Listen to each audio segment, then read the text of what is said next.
Meus caros, o indivíduo teria legitimidade para provocar a Corte Interamericana?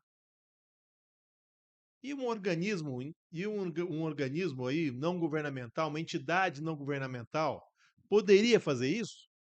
E o Estado? Um Estado parte pode fazer isso? Vejam só, eh, vamos nos lembrar que a comissão, essa pode provocar a Corte Interamericana, sem problema nenhum. Agora, o indivíduo, esse não pode. O indivíduo não pode.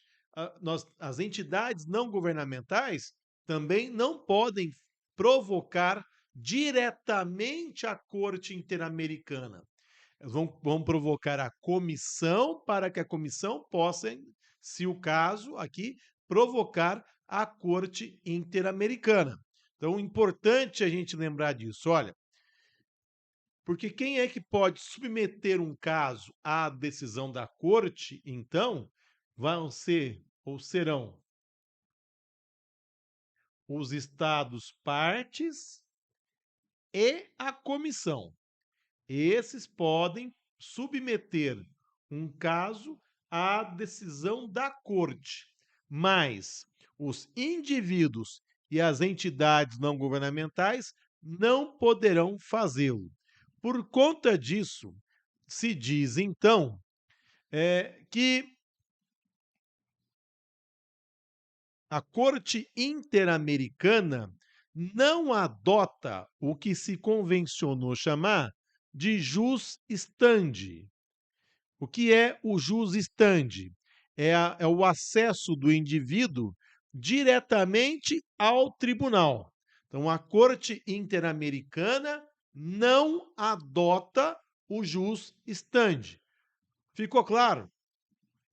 Jus standi, o que é? Exatamente essa possibilidade de acesso do indivíduo diretamente à corte. Isso não é admitido no âmbito da Corte Interamericana.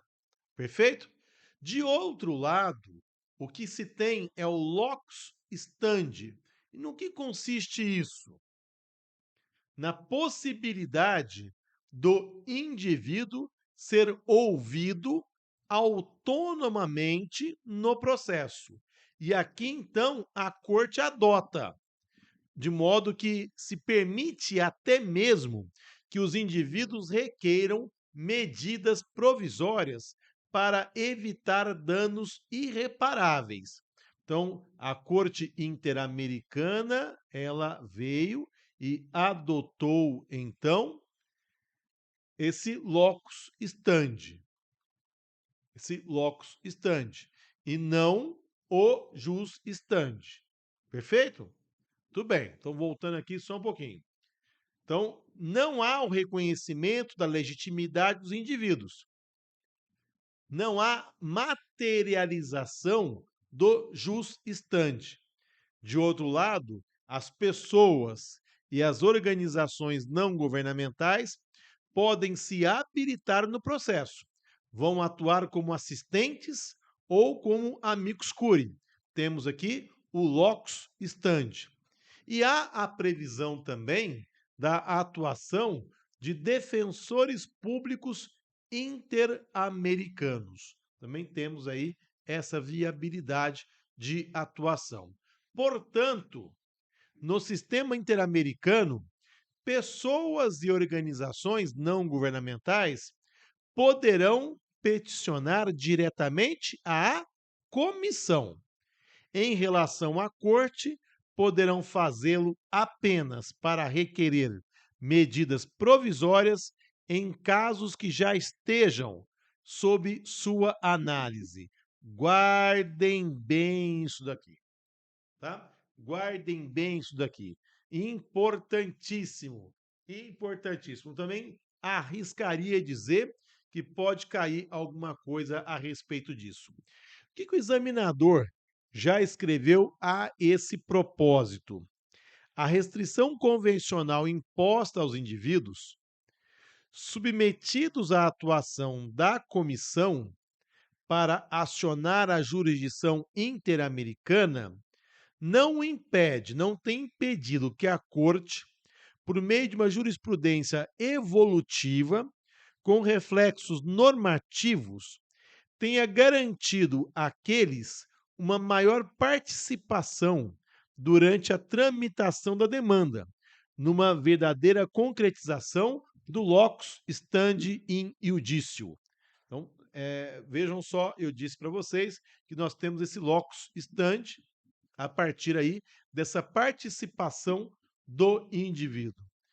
É ainda no regulamento de 2000 que se concebe a vítima como parte demandante no procedimento, garantindo-se uma efetiva participação. Assegura-se a vítimas, então, seus familiares e aos seus representantes, após a admissão da demanda, e no prazo de 30 dias, o direito de apresentar solicitações, argumentos ou provas de forma independente à comissão. A atuação autônoma deixa de ser conferida apenas às fases de reparações para alcançar todo o processo. Então, vejam só o que nós temos aqui, que foi trazido pelo examinador, e temos aqui esse artigo 25 do Regulamento da Corte Interamericana. Participação das supostas vítimas ou seus representantes. Depois de notificado o escrito de submissão do caso, as supostas vítimas ou seus representantes poderão apresentar de forma autônoma o seu escrito de petições, argumentos e provas, e continuarão atuando dessa forma durante todo o processo.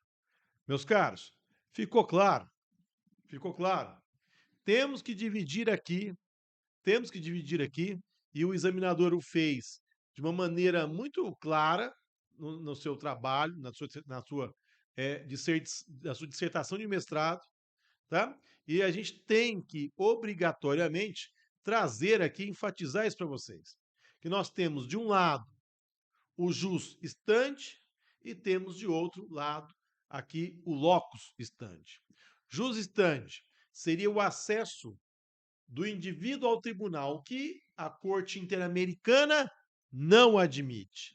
Mas você tem o locus standi, que é a intervenção no processo, a intervenção nesse procedimento que já foi inaugurado.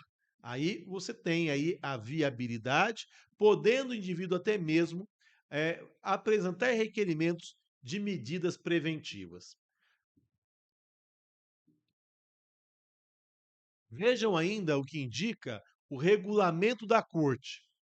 Se existir pluralidade de supostas vítimas ou representantes, deverá ser designado um interveniente comum. Será designado um interveniente comum, que será o único autorizado para a apresentação de petições, argumentos e provas no curso do processo, incluindo nas audiências públicas. Se não houver acordo na designação de um interveniente comum em um caso, a Corte ou sua presidência poderá, se o considerar pertinente, outorgar um prazo às partes para designação de um máximo de 3 representantes que atuem como intervenientes comuns. Então, vejam só, meus caros, existindo aqui uma pluralidade de vítimas, teremos a viabilidade de ser designado um interveniente. Isso de acordo com o regulamento da Corte. De acordo aqui com o que nós temos no regulamento da Corte, essa viabilidade dessa designação desse interveniente. E nesse caso de designação de interveniente, os prazos para contestação do Estado demandado, assim como os prazos para a sua participação nas audiências, ele vai ser um prazo aqui que nós vamos ter nós vamos ter aqui uma particularidade. Serão determinados pela presidência. Então teremos prazos para a intervenção, prazos para a defesa, que serão aqui previstos, serão determinados pela presidência da Corte Interamericana aqui de Direitos Humanos. Perfeito? Então, vejam, se for reconhecido pela Corte Interamericana a violação de um direito, então reconheceu-se a violação do direito, a Corte ela vai condenar o Estado parte, vai condenar o Estado e vai determinar que o prejudicado seja reparado. Então, o que nós temos lá exatamente? Reconhecendo-se a violação do direito, a Corte condenará o Estado e determinará que seja assegurada ao prejudicado o gozo do direito violado, bem como, se possível, que sejam reparadas as consequências da medida ou situação que haja configurado a violação ao direito, e poderá ainda determinar o pagamento de indenização justa à pessoa lesada. Nós temos aqui uma força vinculante, caráter obrigatório da decisão proferida, que será definitiva e inapelável. Luciano, no âmbito brasileiro, aonde que vai ser executada eventual condenação? Será executada aqui perante a Justiça Federal. Então, se houver aqui essa condenação, a vítima contará com título executivo que poderá ser executado perante aí a Justiça Federal. Tudo bem? Agora, tem um detalhe importante que foi trazido pelo examinador na sua dissertação. Olha o que ele colocou. Por outro lado, a sentença interamericana, dados os seus efeitos jurídicos obrigatórios, ocupa o local de consequência de um ato de justiça. Ao declarar a responsabilidade do Estado com efeitos jurídicos e de cumprimento obrigatório, recoloca a vítima na condição de sujeito de direito, outrora negado pelas instituições internas. Cria-se para o Estado, então, a obrigatoriedade de a vítima ser levada em consideração. Então, o que nós temos aqui é uma reparação de um ato de injustiça que vai ser determinado aqui por essa Corte Interamericana.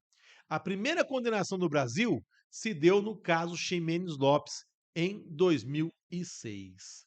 Meus caros, um outro detalhe importante, que diz respeito às condenações na Corte e à formação de um precedente. Importante isso, né?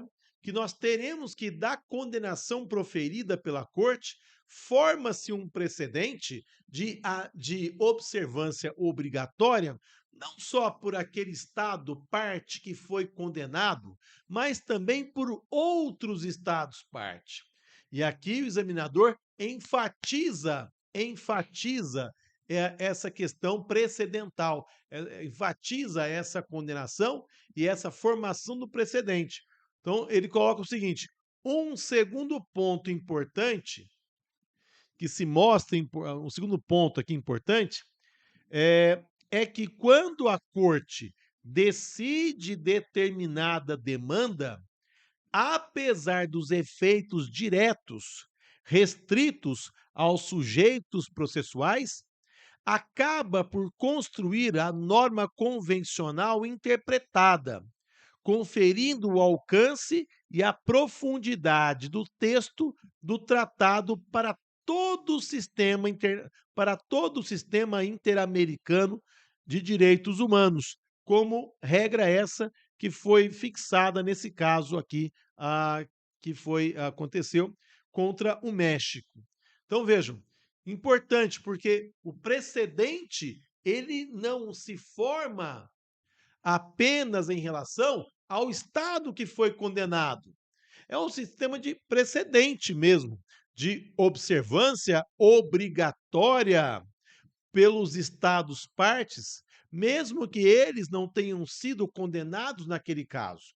Nós temos aqui uma força vinculante, obrigatória dessa decisão para todos aí os Estados partes, para todos que fazem parte, todos que ratificaram aqui, reconhecem essa jurisdição dessa Corte Interamericana. Ou seja, a jurisprudência convencional, ela não é apenas orientadora, ela é também obrigatória. Então, a jurisprudência convencional aqui